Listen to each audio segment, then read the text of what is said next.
Edmund ইস্টবেঙ্গলের হয়ে মোহনবাগানের বিরুদ্ধে লাস্ট মুহূর্তে গোলটা করার পরে জার্সিটা খুলে কর্নার স্টিক থেকে কর্নার ফ্ল্যাগ থেকে মোহনবাগানের ফ্ল্যাগটা ফেলে দিয়ে কেউ একটা দেখলাম ছুঁড়ে ফেলে দিল, সেই স্টিকটা নিয়ে সেখানে ইস্টবেঙ্গলের জার্সিটাকে লাগিয়ে তুলে ধরে বুঝিয়ে দিলেন ইস্টবেঙ্গল এবছর ইন্ডিয়ান সুপার লিগ চ্যাম্পিয়ন হচ্ছে। এর বদলা হবে, ইন্ডিয়ান সুপার লিগ চ্যাম্পিয়ন হয়েই আমরা এর বদলা নেব। কাজটা ভালো করলেন না।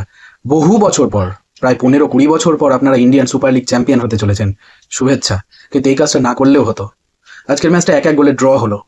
মোহনবাগান অতি জঘন্য খেলেছে, ইস্টবেঙ্গল ভালো খেলেছে। লাস্ট ম্যাচ মোহনবাগানের লাস্ট ম্যাচ স্পোর্টিং ক্লাব দিল্লির বিরুদ্ধে এবং ইস্টবেঙ্গলের লাস্ট ম্যাচ ইন্টারকাশির বিরুদ্ধে। দুজনেই যদি জিতে যায় তবে গোল ডিফারেন্সের কারণে East Bengal super league Indian super league champion হবে। আবারও শুভেচ্ছা। কিন্তু এই যে কাজটা করলেন এডমান্ড, 10 নম্বর জার্সিধারী ইস্টবেঙ্গলের প্লেয়ার, মোহনবাগান আপামোর মোহনবাগান সমর্থকদের বুকে আঘাত দিলেন। এর আগেও এরকম বহু কাজ করতে দেখেছি আমরা। মোহনবাগানের বোটে চেপে সেই বোট চালানো, স্টেন গান, এরকম বহু কিছু দেখেছি। প্রত্যেকটার প্রতিশোধ নেওয়া হয়েছে, মাঠেই প্রতিশোধ, অহিংসার প্রতিশোধ, গোল করে প্রতিশোধ, চ্যাম্পিয়ন হয়ে প্রতিশোধ। এবারও প্রতিশোধ হবে।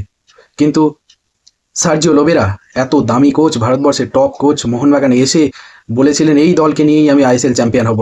অনেক বড় বড় বাতেলা মেরেছিলেন, আমি 1 গোল খেলে 5 গোল মারতে ভালোবাসি। এই আপনার নমুনা। এত ভালো একটা মোহনবাগান দল, যদিও ভালো বলতে লজ্জা লাগছে, কারণ মাঝখানে খেলার মতো একটা প্লেয়ার নাই এই দলে। সেই দল নিয়ে চ্যাম্পিয়ন হওয়া সত্যিই দুষ্কর।